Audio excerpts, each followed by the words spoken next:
of saying no to all those things that would tempt a pilgrim away from the path of good. It goes on for 3 days. Each pillar must be stoned, not necessarily struck, but stoned 7 times. This is the scene, the Jamarat, where a number of accidents have happened in the past. A number of people have lost their lives in the crush, you know, the mass of people that occupy the space. But we've just checked in with a Saudi security official. There have been no reports of any accidents up until this point. Now, Stephen, we want to share with our viewers also the story of one pilgrim in particular. Leslie Rowan in this sea of pilgrims stands out. She's an American-born Muslim convert. But when it comes down to it, she's just like all the other people here in Mecca. She's on a spiritual journey. They come together as one on the plains of Arafat. Under the hot Saudi sun, nearly 3 million Muslims spend the day in prayer and meditation, all hoping God will hear their prayers on this, the second day of the Hajj. Muslims believe this ritual is a dress rehearsal for the Day of Judgment, and when the sun sets, the pilgrimage reaches its climax. This is a day of forgiveness, a day of emancipation, a day of forgiveness. And that's what Hajj is all about, is becoming a newly born person. For Leslie Rowan, an American-born Muslim convert, the experience of performing her first Hajj is a dream come true. We spoke to her just hours before she set out for Arafat.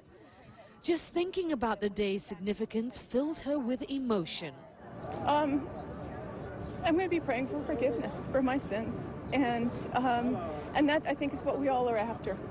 And, you know, there are a lot of things that we do consciously and unconsciously. I want a closer relationship with God.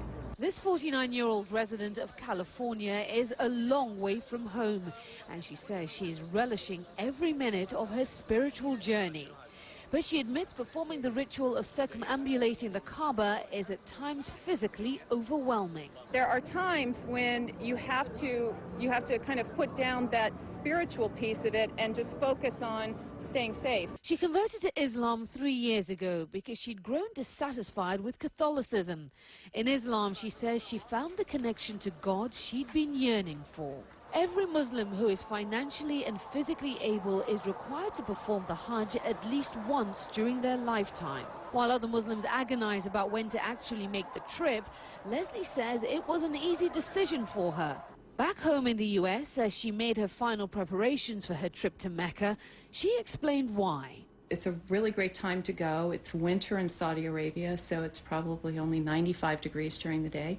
And I'm very excited about going. So it's something I've wanted to do ever since I converted. But the Hajj is not simply about getting closer to God.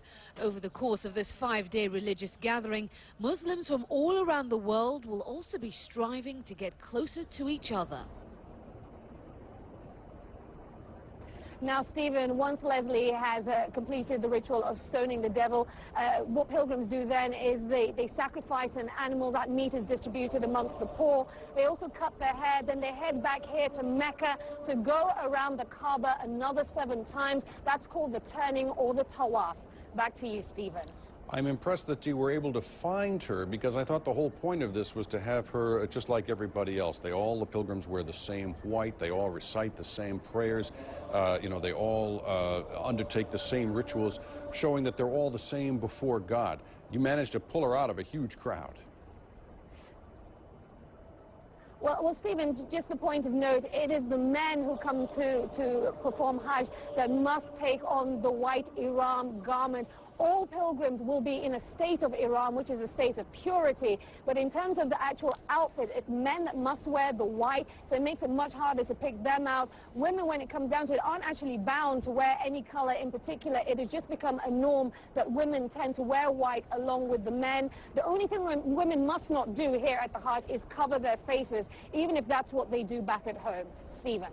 Fascinating insights. Aisha, thank you for that. We'll look forward to seeing you later in the week as well. That holiday that Aisha mentioned, Eid al-Adha, is the cause of another major development in Saudi Arabia, which